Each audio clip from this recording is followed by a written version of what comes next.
Orchestrated fresh Canadian story with new characters, setting, and plot structure. Orchestrated fresh Canadian story with new characters, setting, and plot structure. The last gala of the season fell on a Friday at the end of October, and Lake Muskoka was still warm enough that the mist hadn't come up yet. Hartley Boatworks had strung the old boathouse with white lights for the closing party, the way Edward Hartley had done every autumn for 40 years before he died, and the guests stood out on the long dock in their good coats with glasses of wine that caught the light. Reed Connolly was 2 slips down, finishing a steering linkage on a 1947 launch that the owner wanted in the water one more weekend before haul-out. His hands were cold, his work jacket was damp at the collar from the spray off the lake, and he had a wrench in his fist and grease worked into the creases of his knuckles, and he was not part of the party and had no intention of being.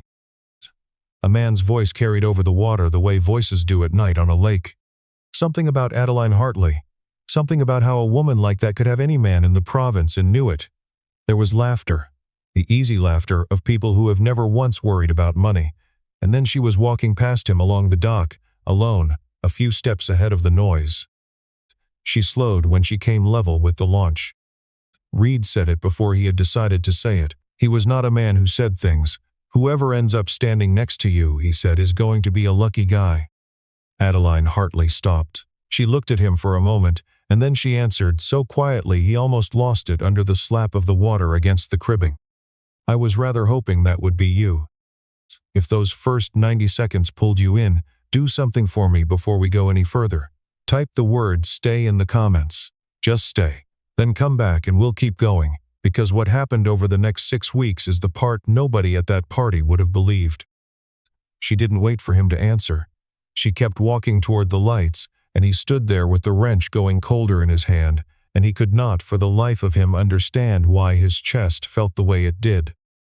The next morning the fog sat low on the bay, and the dock boards were dark with dew, and Reed took the long way round the back of the boathouse so he wouldn't have to walk through the leftover bunting from the night before. The crew hadn't pulled the lights down yet. He went straight to the shop. Gus Tremblay was at the percolator in the corner with his reading glasses pushed up on his forehead, and he looked at Reed a beat longer than he needed to, the way you look at somebody when you already know something. He didn't say anything. He poured a second cup of coffee and slid it down the bench without being asked.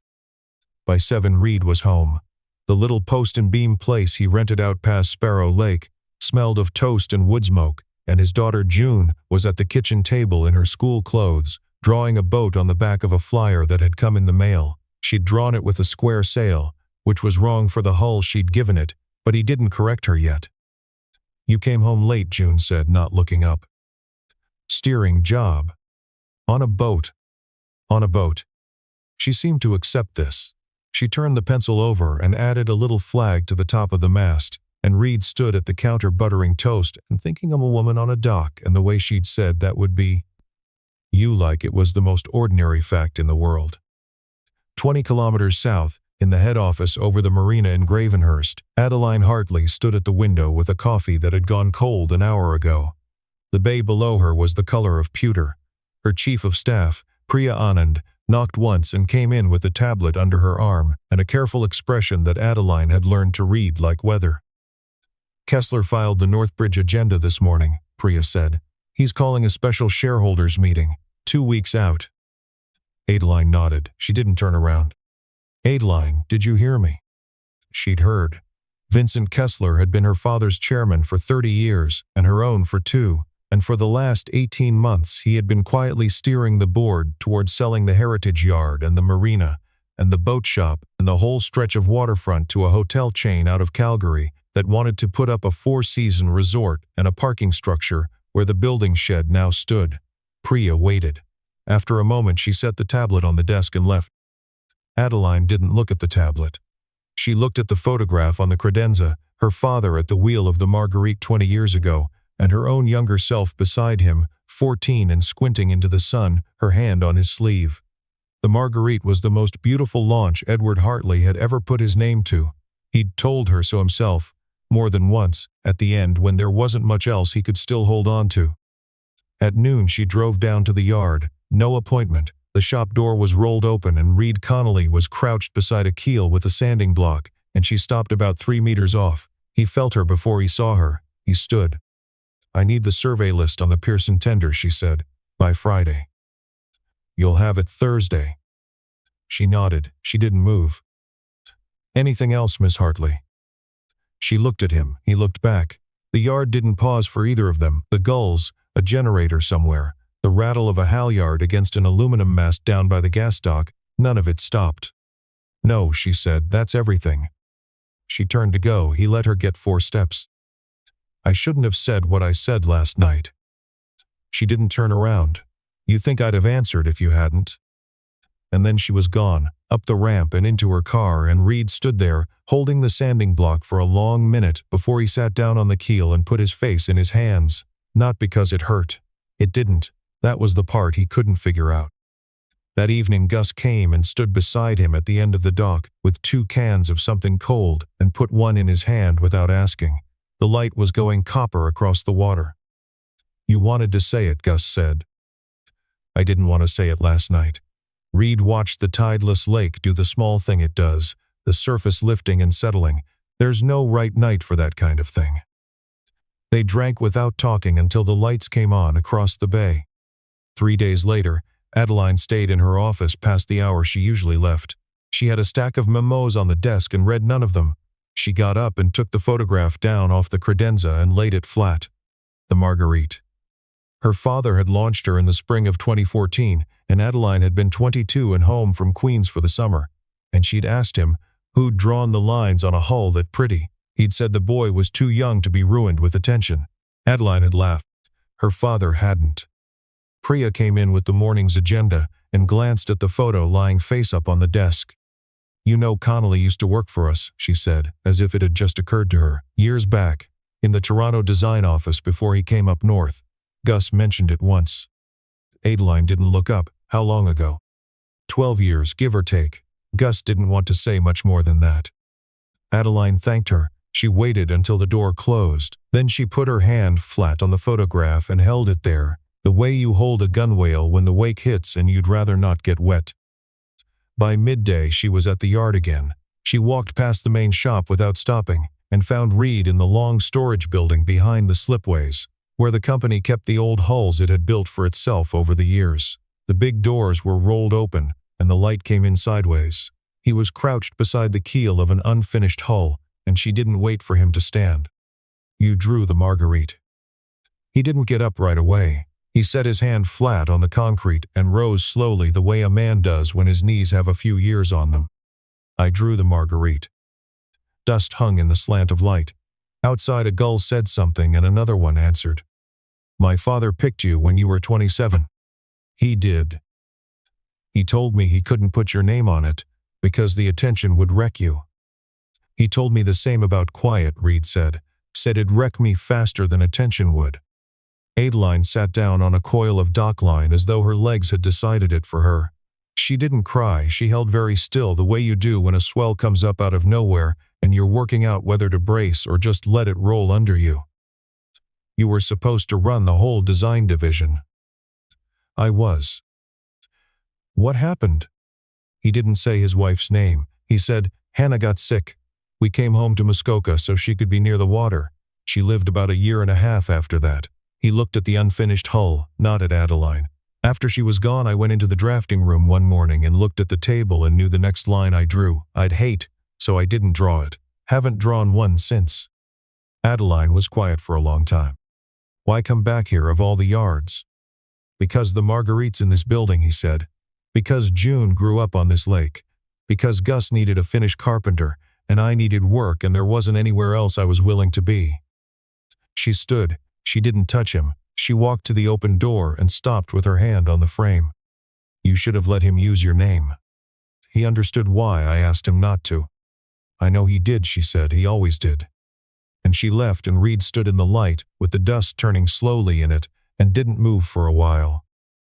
3 floors up, in the marina office, Vincent Kessler opened the locked bottom drawer of his desk and took out a sealed envelope marked Hartley Family Trust 2014. He looked at it for a moment. He put it back.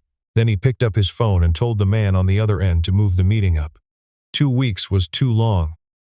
Reed came home that night and June was at the table again, drawing. She'd done the square-sailed boat once more, but this time she'd added a second, smaller boat beside it, with a triangular sail. "That's the right rig," he said. "I know," June said. "I looked it up at the library." He kissed the top of her head and sat down across from her. "Dad." "Yeah, Peanut." "Are you going in early tomorrow?" "Yeah." She colored in the smaller boat. "Is she pretty?" Reed set the salt shaker down very carefully, the way you set something down when your hands have started doing things on their own. "June." "You don't have to tell me." She didn't look up. She finished the little sail and started in on the waterline, careful tongue between her teeth. He watched her for a long time and had no idea what to do with the part of himself that his 8-year-old had just seen plain as day. The next morning, Adeline emailed him through the company portal. 3 sentences. A client up from Toronto wanted a custom 30-foot launch built over the winter. She wanted to walk through the design parameters. Could he come up to the office at 2? He came up at 2. Her office had gray light off the bay in it, and she shut the door behind him and didn't sit at the desk. She took one of the 2 chairs by the window and pointed him at the other. "I'm not the carpenter for that build," he said. "I know." "Then why am I up here?" She set a folder on the small table between them and didn't open it. "This isn't a request to be the carpenter on a launch, Reed. This is me asking if you want to come back." He sat down because he didn't know what else to do with his body. "I'm not coming back." "Why?" He looked at the harbor through the window. A water taxi was crossing toward the town docks, throwing a clean white wake. He hadn't said any of this out loud to anyone but Gus, and Gus had had the decency not to ask questions for 2 years. At the end, Hannah was in a room I'd painted the color of lake water in July, because she said she wanted to feel like she was already in it. I didn't draw a single line for those 18 months. After she died, I went back to my table and I knew that if I drew one more line, I'd find out whether I still had it in me, and I wasn't ready to know that. He turned his hands over in his lap. "I'm still not." Adeline sat very still. "Thank you for telling me," she said. She didn't try to argue him out of it. She didn't lean in. She put her hands flat on her knees and looked at him with a kind of gentleness that didn't ask anything back. There was a knock, and Priya opened the door before Adeline could answer it. "Sorry, Mr. Connolly, your daughter's school called. Your phone's off." Reed stood up. Out in the reception area, June was standing very small beside a young woman in a cardigan, her backpack on, a folded permission slip held in both hands. Adeline got to her before he did. She crossed the lobby and crouched down so she was level with June and put out her hand. "I'm Adeline," she said. "Your dad's been fixing boats for my family since before you were born." June took her hand. "I'm June." "I know." The teacher said something about an after-school program and a pickup that got missed. Reed heard it and didn't hear it. He stood in the doorway and watched his daughter take a stranger's hand without once looking back to check with him first, and something in his chest moved that he hadn't felt move in 4 years. The storm came in off Georgian Bay on the second Saturday in November.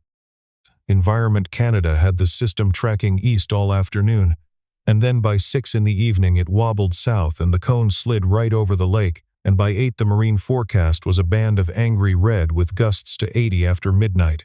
There were 60-some hulls still in Hartley slips that hadn't been pulled for the season. Gus put out a crew call. Reed sent June up the road to the neighbors and stayed. He worked the early evening with the dock hands they could raise on a Saturday night, doubling lines, hauling tenders up the ramps, throwing extra fenders down between the cribs and the hulls. By 7:30 it was raining sideways. By 8 the wind was on them for real, laying the rain flat across the water in sheets. At 8:45 a set of headlights swung across the yard and stopped beside the shop. Adeline Hartley got out in proper foul-weather gear, bibs and boots, and a headlamp around her neck, and she didn't announce herself. She walked straight to the bow of a 38-footer that was sawing at its lines and started taking up the slack on the spring. Gus looked at Reed across the deck. Reed didn't say anything. He went back to work.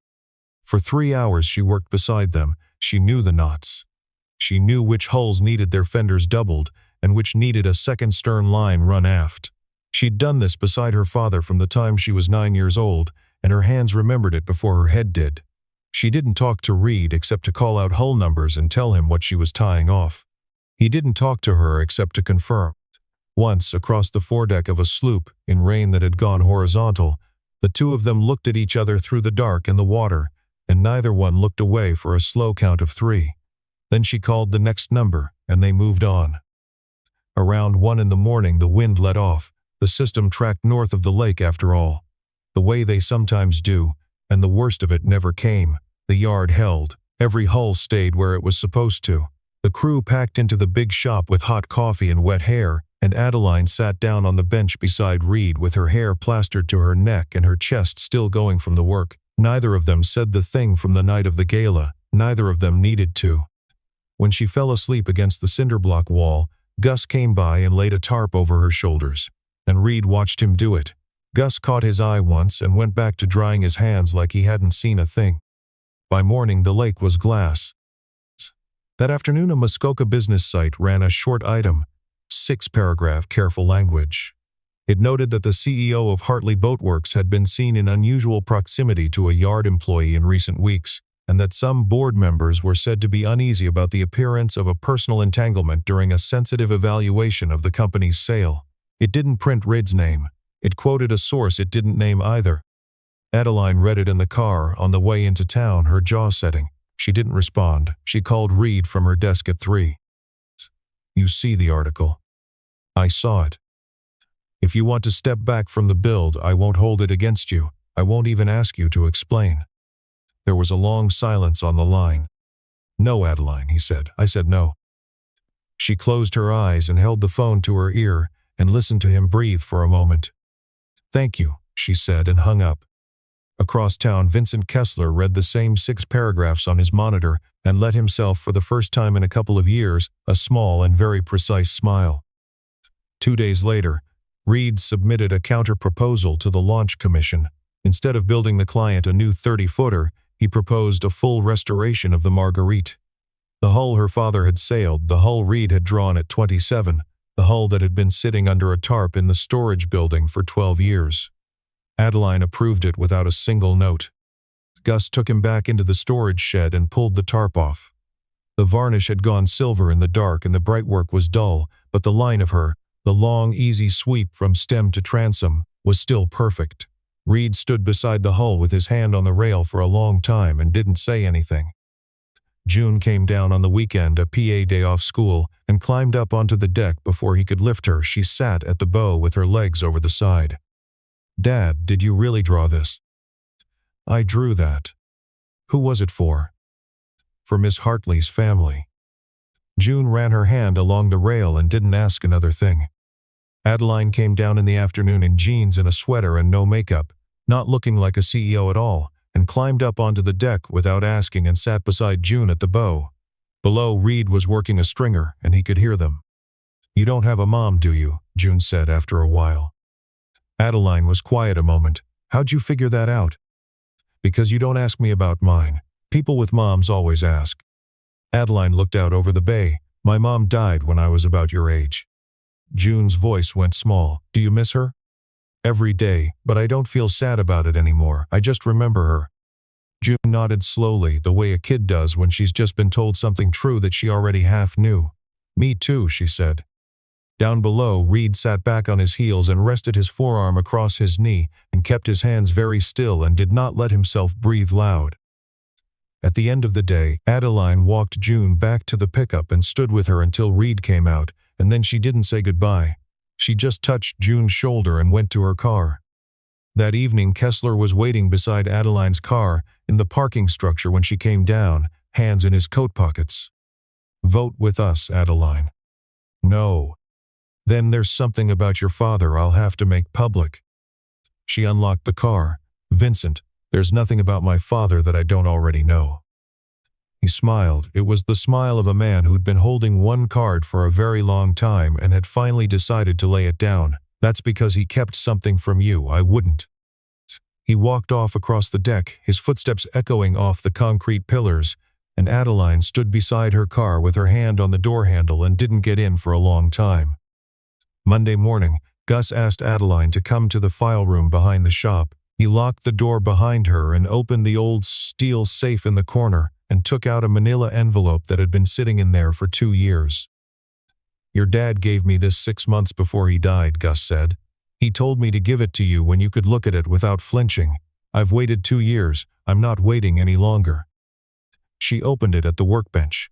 2 documents inside. The first was a copy of a codicil dated 2014, executed in front of 2 witnesses, that assigned 8% of Edward Hartley's personal shares in the company to a private trust, with the voting rights vested in a single named beneficiary until that beneficiary chose to make himself known. The name on the trust was Reed Connolly's. The second was a letter in her father's handwriting addressed to her. She read it twice, then she folded it and held it against her chest with both hands. "The way you hold a thing you've been waiting your whole life for and didn't know it." Kessler moved the meeting to the following Thursday. He'd built the room the way he built everything. Carefully, he had the Northbridge offer up on the screen, the numbers generous on paper, the Heritage Yard parcel rezoned in a slide near the end. He included one slide that referenced the business site article without naming it, the implication sitting there in the room like a smell, that the CEO's judgment had been compromised by a personal entanglement. He let it stay up a beat longer than he needed to. Adeline stood. She wasn't dramatic about it. She walked to the front of the room and laid 3 documents on the cart beside the projector. She read the codicil aloud. She read her father's letter aloud, and her voice didn't break. The part where Edward Hartley wrote that he'd given a young man 8% of the company in trust because that young man had drawn the most beautiful hull anyone in the family ever owned, and because Edward suspected that one day the company would need a person who built things rather than a person who sold them. Then she put the 3rd document on the projector. It was an email from Kessler to outside counsel, 4 years old now, instructing them to suppress the notice that ordinarily would have gone to a trust beneficiary. The room went still. An older shareholder named Walter Inglis, gray-haired, a friend of her father's since before Adeline was born, leaned forward. "Vincent," he said, "tell me that isn't what it looks like." Kessler said nothing. Walter looked at the table. He looked at Adeline. He sat back. Reed stood up from his seat at the far end of the room. He didn't raise his voice and he didn't start with anger. He laid out the plan he'd built with Adeline over the previous 3 days. The Heritage Yard kept, the design division reopened under the Hartley name, the marina jobs intact, 18 new positions phased in over 3 years, a projection on a premium restoration line that would clear Northbridge's offer inside 5 seasons. He talked for 9 minutes. He talked about boats the way a man talks about something he's kept quiet about for far too long. "Edward trusted me not to sell this," he said at the end. "I'm not going to sell it, and Miss Hartley shouldn't have to stand up here by herself anymore. That's all I've got." He sat down. The vote was called by shares. Adeline's 31%, Reed's 8% in trust, Walter Inglis's 12%. 3 more shareholders went with them. The total against the Northbridge sale came to 62%. The motion failed. Walter, as senior shareholder, moved that Vincent Kessler be removed as chairman immediately, pending civil action by the Hartley estate for breach of fiduciary duty. The vote was unanimous, Kessler excluded. Kessler stood. He gathered his papers. He didn't look at anyone. He walked out of the room and stopped at the elevators, and a reporter from the local paper was already calling his cell for a comment, and he let it ring.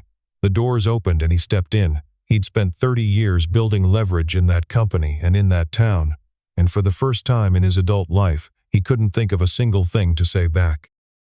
In the boardroom, Adeline and Reed didn't look at each other right away. Adeline thanked the shareholders for their time.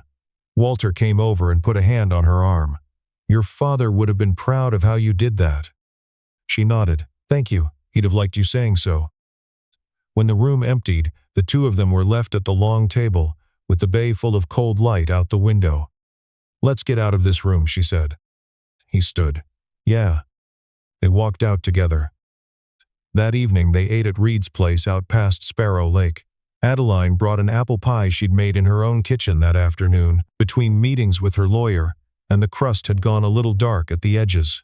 June ate 2 slices and didn't say a word about it. The kitchen smelled of cinnamon and wood smoke and the cold off the lake coming in under the door.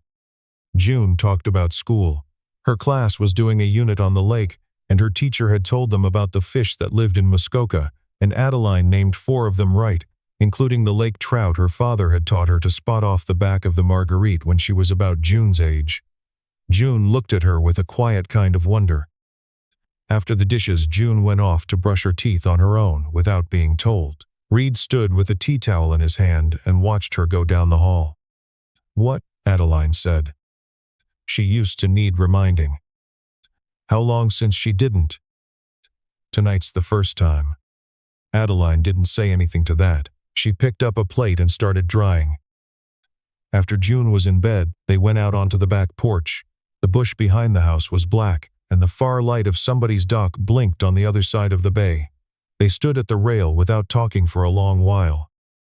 "The night of the gala," Adeline said. "I didn't plan to say what I said.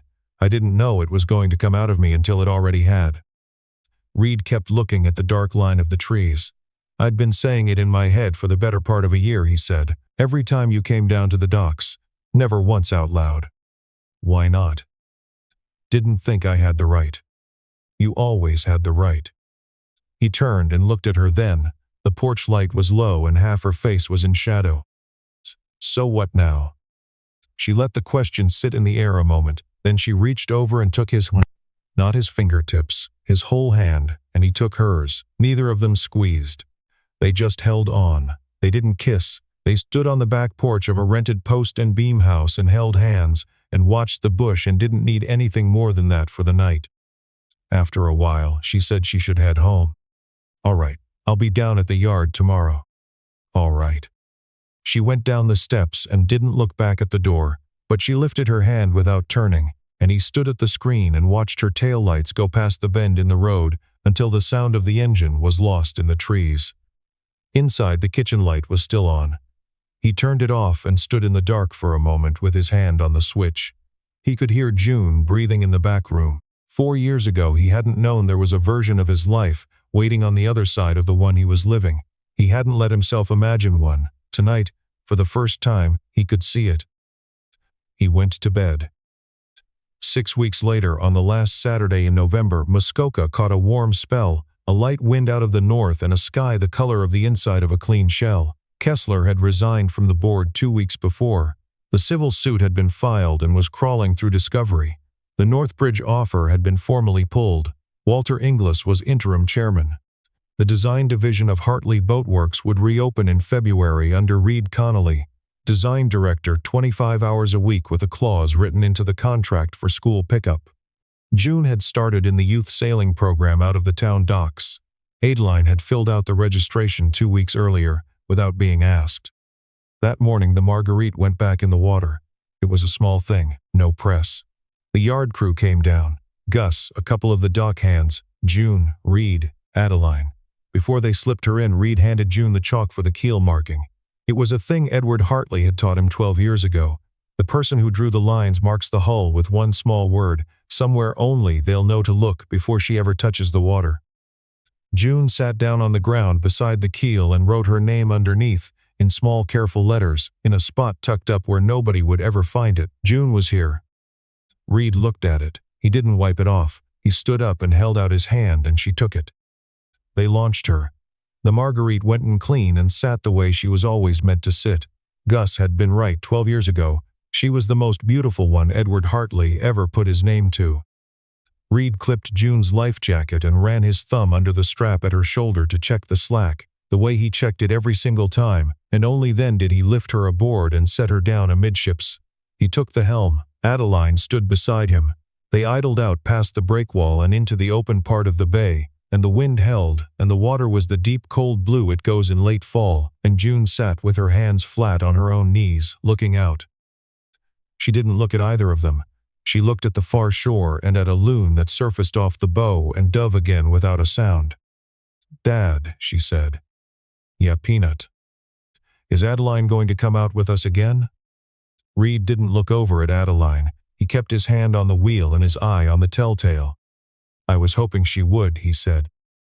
Adeline was looking out toward the far point. She didn't turn her head. She smiled, small, the kind of smile a person smiles when they've just heard the exact thing they'd been waiting to hear. "I will," she said.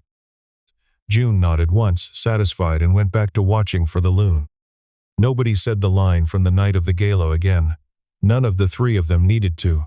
The answer had been given a month earlier on a back porch out past Sparrow Lake, and it had been given again just now in the smaller voice of a child who'd heard everything she needed to hear. The bow came around, and the Marguerite pointed toward the open water, and the sun climbed higher over the bay, and behind them the yard got smaller, and not one of them felt any need at all to say where they were going or when they'd turn back. The thing that stays with me about Reed Connolly isn't the boardroom or the storm on the bay. It's that moment on the back porch out past Sparrow Lake, when he admitted he'd been carrying those words for the better part of a year and never once let them out because he didn't think he'd earned the right to. A lesser man would have said it the easy way, on the easy night, and meant nothing by it. Reed waited until it cost him something. That's the whole difference, and I think that's why it landed the way it did. When I look back at how it all turned out, nothing in that story happened by luck.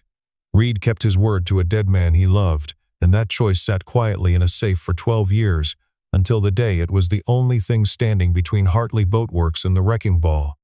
He refused to step back from Adeline when the article tried to shame him into it, not because it was smart, but because it was right, and being willing to do the hard right thing when no one's watching is the soil everything good grows out of. Vincent Kessler had 30 years of leverage and not 1 ounce of that, and in the end he walked to the elevator with nothing to say. But character on its own wasn't enough, and that's worth sitting with. Adeline didn't win that vote by being angry. She won it by being clear. She read those 3 documents aloud in a steady voice because she'd done the harder work of understanding exactly what she was holding before she ever played it. Knowing what to do, and when, and saying it plainly instead of loudly, that's a kind of strength people undersell, and it saved 100 jobs in a heritage yard her father gave his life to. And underneath both of them was the part nobody claps for. Reed raised a little girl by himself for 4 years and got out of bed every single morning to do it. He didn't draw a line in all that time because the grief was too heavy, and then one day he picked the chalk back up and let June mark the hull. That's grit, the plain refusal to let the worst thing that ever happened to you have the last word. Adeline carried her father's company in her mother's absence, and still showed up in foul-weather gear at 8:45 on the ugliest night of November. People like that don't get rescued. They keep going until the life they wanted catches up to them. So if you take anything from June writing her name where only she'd ever find it, let it be this. Be the kind of person who tells the truth when it's expensive. Learn things all the way through before you act. And on the nights the wind's flat on the water and you can't see the far shore, stay at the rail anyway. The good ones always do.